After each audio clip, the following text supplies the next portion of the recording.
நாம் தமிழர் கட்சி சீமான் கூட இத்தனை வருஷமா நீங்க பயணிக்கிறீங்க.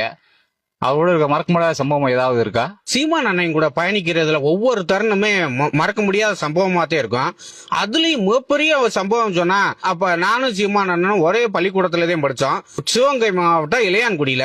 சீமான் அண்ணன் 12வது படிச்சுக்கிட்டாரு, நான் 8வது படிச்சுட்டு இருந்தேன். அப்ப 2 பேரும் பள்ளிக்கூடம் போறப்ப ரெண்டு மலையை கடந்து ஏறி இறங்கி போனோம். காவிரி ஆறு ஓடும்.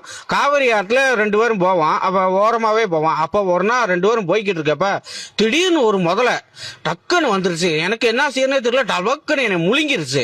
முழுங்கி நான் உள்ள வயத்துக்குள்ள போயிட்டேன். ஃபுல்லா இருட்டு. உடனே என்ன செய்யறே தெரியல. உடனே சீமான் அண்ணே அண்ணே அண்ணேன்னு கத்துறேன். உடனே சீமான் அண்ணன் உள்ள டபக்குன்னு பாஞ்சு உள்ள வந்துட்டாரு.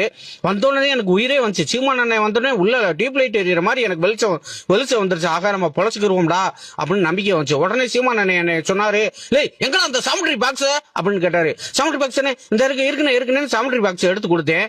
உடனே அந்த சாமுட்ரி பாக்ஸ் எடுத்து அதுல காம்போஸ் இருக்கும் பாத்தீங்களா, காம்போஸை வாங்கி அப்படியே முதலையோட நுரையீரல அறுத்தாரு. அறுத்தனே முதல்ல செத்துருச்சு. அப்புறம் குடலை பூரா அறுத்துட்டு வவுத்த ஒரு கிழிச்சிட்டாரு. கிழிச்சிட்டு அவர் வெளியே போயிட்டு என்னையும் கையை பிடிச்சி இழுத்து வெளியே கூட்டு வந்து அவர் நீச்சல் அடிச்சுக்கிட்டே போனா நான் முதுகுல ஏறிக்கிட்டே நீச்சல் அடிச்சு காவிரி கரையை கடந்து என்னை உயிரை காப்பாத்தினாரு. அந்த சம்பவத்தை உண்மையிலேயும் மறக்கவே முடியாது. உண்மையிலேயும் அதெல்லாம் யோசித்தாரு பாருங்க. சாமுட்ரி பாக்ஸ் நான் எடுத்துட்டு வரேன், இன்னைக்கு எனக்கு கணக்கு பரிசு இருக்கு, சாமுட்ரி பாக்ஸ் கண்டிப்பா எடுத்துட்டு வருவேன்னு சீமான் தெரிஞ்சிருக்கு. அந்த நொடி மட்டும் அவருக்கு ஞாபகம் வரலன்னு வச்சுங்க, முதல்ல வயிற்றுக்குள்ள நான் போய் செத்துருப்பேன். நல்லவேளை சீமான் அண்ணன் காப்பாத்தினாரு என்னைய.